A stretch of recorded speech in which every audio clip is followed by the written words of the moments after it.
Olá, estamos aqui fazendo uma gravação, resumo do Movimento Brasileiro Rico. Eu queria destacar uma organização mental que foi proposta pelo Pablo Marçal na sua live. Foram 30 lives aproximadamente no mês de setembro. Todo dia pela manhã estávamos reunidos, conversamos sobre vários assuntos. Posso até aqui dar uma resumida, né? Nos primeiros capítulos ele falou sobre quem somos, né? Nos convidou a refletir sobre quem somos, nossos propósitos, e aí ele foi muito enfático, né? Somos o movimento brasileiro rico, somos ricos já por natureza, o Brasil é muito rico, mas o brasileiro precisa tomar consciência dessa riqueza. Mas antes de qualquer assunto de financeiro, né, patrimonial, ele nos convidou a refletir por que devemos ser ricos, quem somos, qual é o nosso propósito. A gente deve buscar priorizar a nossa família, né? E por isso é um motivo suficiente para a gente crescer e prosperar, financeiramente inclusive, mas politicamente, economicamente, espiritualmente a gente deve se aprimorar, crescer, prosperar, para que nós possamos cuidar de nós mesmos, cuidamos cuidar da nossa família e dos nossos próximos, nossa comunidade, e assim vai. E como ser próspero, né? E ele divaga sobre vários tópicos, todo dia tem um tópico distinto, né, onde ele divaga, conta exemplos de sucesso, inclusive financeiro, né? Ele conta aí em oportunidades, como pensar, como ter aqueles drivers mentais, né? Ele chama de driver, aqueles códigos para a gente acessar a riqueza, acessar a sabedoria, acessar a prosperidade. E, por exemplo, ele fala lá num determinado momento que ele está fazendo uma aquisição de precatórios, uma dívida pública que o Estado geralmente tem com débito trabalhista, por exemplo, e ele vai lá, aqueles débitos intermináveis que o governo tem uma dificuldade de ter o recurso para pagar, e a pessoa que recebeu, ganhou a causa e precisa receber, ele vai lá e negocia, faz a intermediação, ele ganha muito dinheiro, né, nessa transação, e compartilha conosco como foi feito em linhas gerais. Então é um dos exemplos, né, de como podemos ter uma renda passiva. É claro que essa não é a única forma de renda, tem várias outras. Ele ensina sobre trabalho, sobre empreendedorismo e por fim sobre investimento, nesses 3 níveis, né, e como isso é natural, né? Ele entra numa filosofia de que a gente deve se preocupar com aquilo que a gente tem controle, e o que não temos controle a gente assume, é natural. Ele nos ensina assim a ser leve e prosperar naturalmente, né? Ele chega a citar em algumas oportunidades sobre o estoicismo, né? Uma forma de filosofia que tem até evidências de influência no apóstolo Paulo, né, o grande apóstolo da Bíblia, né, que nos leva aí a refletir sobre vários aspectos da vida e inclusive como prosperar. Então, nesse sentido, ele também divaga sobre liberdade em diversas ocasiões, e eu queria destacar aqui nesse vídeo sobre a organização mental. Na live lá do dia 22 de setembro, salvo engano, ele entra sobre como devemos nos organizar, né? É interessante que a primeira coisa que ele, no primeiro vídeo, na primeira aula, ele fala: cara, cuide da sua vida, né? Vai lá, sabe aquelas tarefas domésticas que estão lá por fazer e você não faz? Então comece por elas, né? Cuide da sua família, e isso é o propósito. Esse é o motivo pelo qual você deve crescer, para você cuidar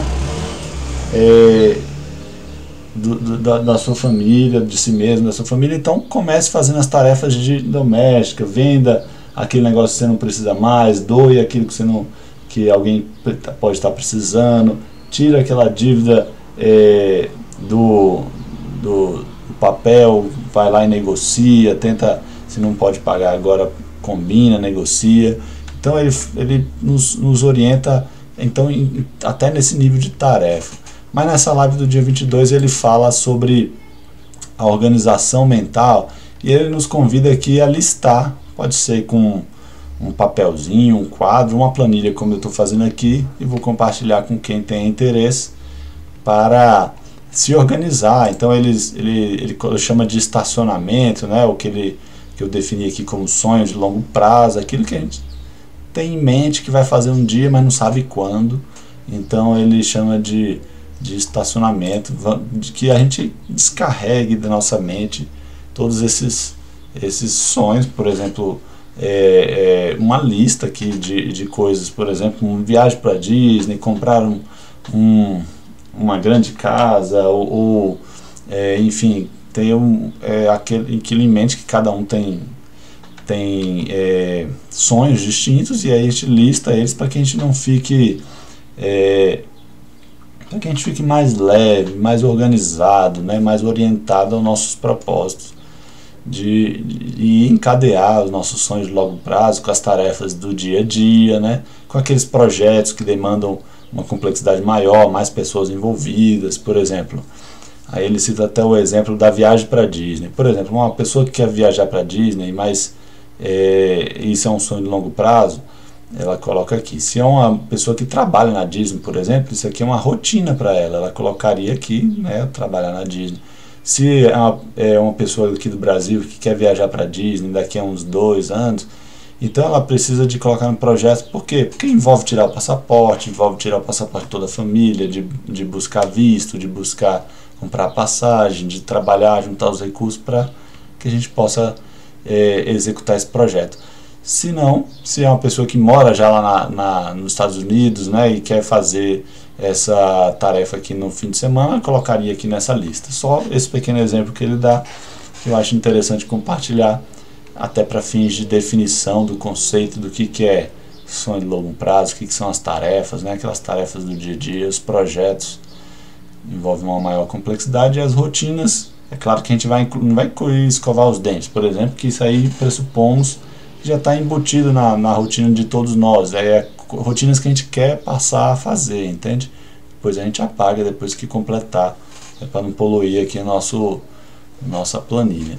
Então, é nesse sentido que eu queria compartilhar esse arquivo. Vou compartilhar aqui uma cópia dessa planilha aqui, para que todos que queiram, né, poder fazer a sua classificação dos seus sonhos, tarefas, projetos e rotinas a serem implementados.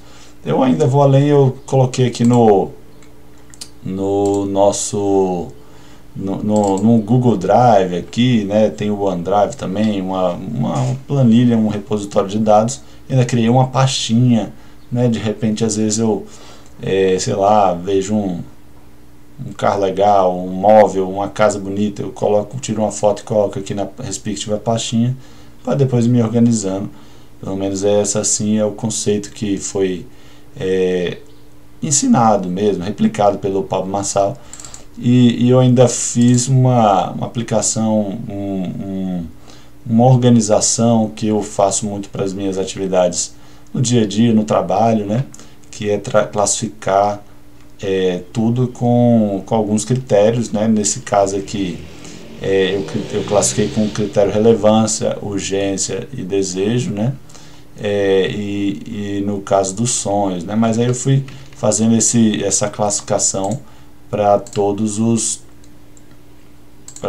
as tarefas. Por exemplo, eu coloquei aqui relevância, urgência, e poderia colocar aqui tendência, né? Tendência, por exemplo, da tarefa que eu estou ordenando aqui. Eu vou listar um grupo de tarefas, imagino que dezenas, e aí eu vou classificar quanto à relevância, quanto à urgência e a tendência desse problema se resolver sozinho ou não, né? Eu vou classificar aqui de 1 a 3 em cada um desses critérios, multiplicar aqui e aquela nota que tiver maior é que tem mais prioridade, e eu vou começar por elas. Aqui eu posso ordenar aqui de classificar de Z a A. Ele vai classificar dos maiores, das notas maiores para as notas menores, né? E assim eu posso priorizar, classificar e ordenar aquelas tarefas do dia a dia que devemos executá-las, tá bom? Então aqui foi só um exemplo, né, de como podemos nos organizar, e eu vou compartilhar com vocês essa planilha, tá bom? Muito obrigado, tchau, tchau.